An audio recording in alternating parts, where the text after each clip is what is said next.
Vous voulez m'imposer le silence. C'est ce que vous voulez. Vous voulez m'imposer le silence. Libérez d'abord mes enfants.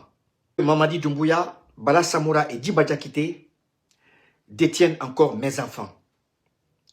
Je prends la parole pour informer l'opinion nationale et internationale que ceux qui ont agressé et enlevé mes enfants se présentent aujourd'hui comme des victimes. Ils estiment désormais que je serai l'agresseur. Ils estiment que je serai le bourreau, parce qu'ils ont compris que cette cabale verbale visant à se disculper tout en me culpabilisant dans l'enlèvement de mes enfants ne tient pas la route. Ils savent qu'ils ont créé un désordre au sein même de l'ordre établi, en s'attaquant aux mineurs. Ils savent qu'ils ont instauré la plus flagrante médiocrité dans ce pays. Vous conviendrez avec moi que depuis leur arrivée, 99,99% des artistes guinéens sont devenus des potiches à la solde d'un régime qui est devenu leur grenier, leur premier fournisseur de véhicules 4x4, de villas, de devises. Des artistes malheureusement qui n'ont plus de carrière.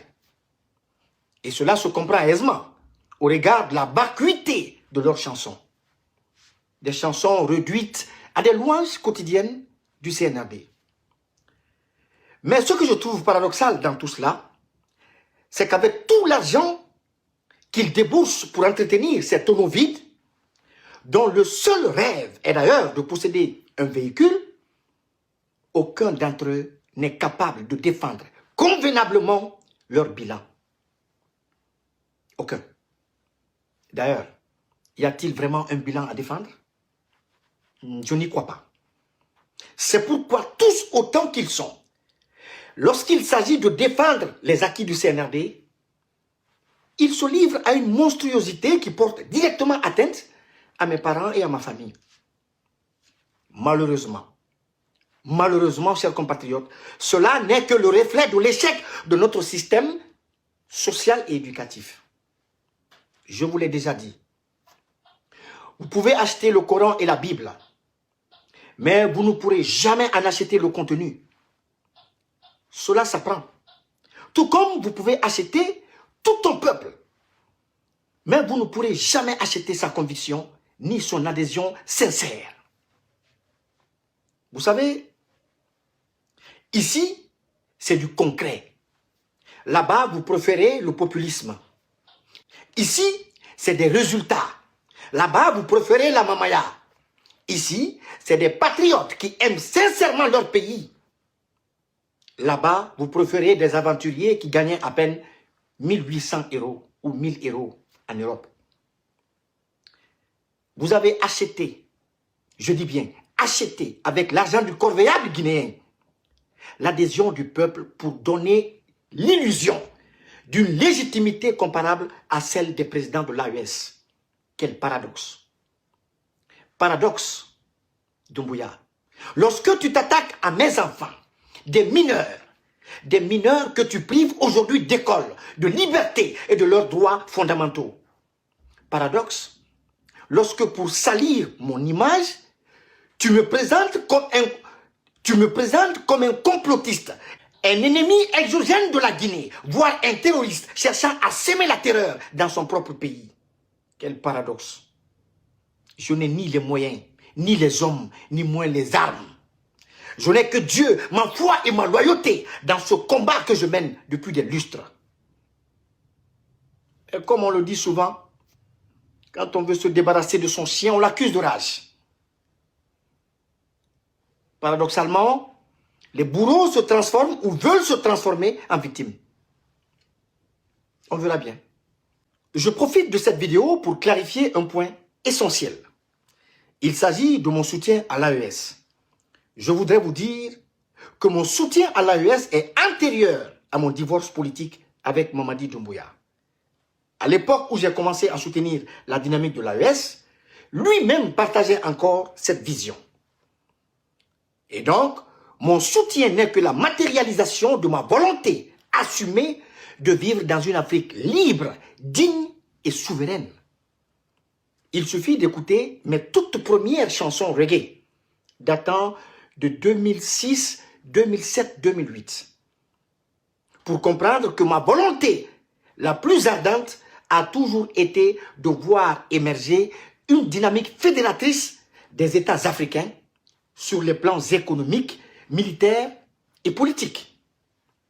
C'était mon rêve. Parce que j'ai toujours estimé que l'Afrique est le seul continent aujourd'hui à utiliser encore une monnaie coloniale. Le seul continent sans armée continentale et le seul continent incapable de transformer localement ses propres matières premières. Ça me tenait à cœur, cette dynamique. Et lorsque des hommes intègres se lèvent pour imposer le respect à notre continent, voudriez-vous que je reste à marge de cela? À marge de ce combat? En 1958, lorsque le président Ahmed Sékou Touré a dit non à la France, il a chassé l'impérialisme. Il a mis fin au franc CFA. Il a nationalisé les entreprises et industrialisé le pays. Il a appliqué une politique nationaliste et patriotique. Et la seule fois où la Guinée a atteint une phase finale de la Coupe d'Afrique des Nations, c'était en 1976, si je ne me trompe, au Maroc, sous son régime. Mais l'impérialisme a attendu 26 ans. 26 ans pour écraser le modèle social qu'il avait conçu et tuer l'élan patriotique qu'il avait inculqué au peuple de Guinée. Pour y parvenir, 2 décennies ont suffi, sous le régime de Lansana Conté, pour détruire Air Guinée, pour détruire les unités industrielles, Mamou, Massanta, Guéguédou, Anta et bien d'autres. Seulement 2 décennies. Et ceux qui ont orchestré ce sabotage sont aujourd'hui les conseillers politiques, militaires et économiques du CNRD. Vous voulez que je soutienne cela? Vous pensez que je suis allé à l'école pour cautionner la destruction de mon pays?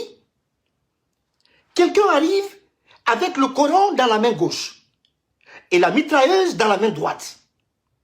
Il promet monts et merveilles. Puis un matin, il jette le Coran et commence à mitrailler tout citoyen qui ose exprimer une opinion différente. Kidnapping, assassinat, emprisonnement arbitraire. Il va jusqu'à enlever des enfants de moins de 15 ans. Des bébés dont le seul crime est d'être les enfants d'Eli Kamano. C'est le seul crime qu'ils ont commis. Doumbouya, je n'ai pas d'armes. Je n'ai pas de moyens. Moi, je n'ai que Dieu, ma bouche et mon verbe. Et si ma bouche est plus redoutable que toutes les armes que tu possèdes, c'est qu'il y a un problème. Un sérieux problème. Combien de vagabonds avez-vous payé pour m'insulter, moi et mes parents? Cela ne vous a pas suffi? Enlever mes enfants ne vous a pas suffi? Vous voulez m'imposer le silence? C'est ce que vous voulez? Vous voulez m'imposer le silence? Libérez d'abord mes enfants. Libérez d'abord mes enfants, ensuite on verra. La patrie ou la mort, nous vaincrons. Merci.